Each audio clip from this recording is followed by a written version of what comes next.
Naguguluhan ka kung mahal ka. Simple. Huwag kang mag-expect para hindi ganong masakit. Ibaba ang expectation para pag nalaglag at sumemplang ka, kayang-kayang bumangon. Mahalin mo dahil mahal mo.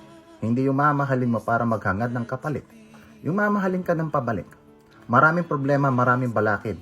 Yan ay kung iintindihin mo ng sabay-sabay ang lahat. Subukan mong isa-isa ang problema, mas magaan. Dahil pag pinagsabay-sabay mo yung mga punyetang problema na yan, papasukin ka ng overthinking. Putang ina, ayan yung lason. Na lahat ng maiisip mo dyan ay mga katang isip na hindi naman totoo. Tularan nyo ako, mahusay magpayo. Laging piliin ang maging masaya kahit sa panahon na hindi mo kaya. Huwag kakalimutan at laging tatandaan.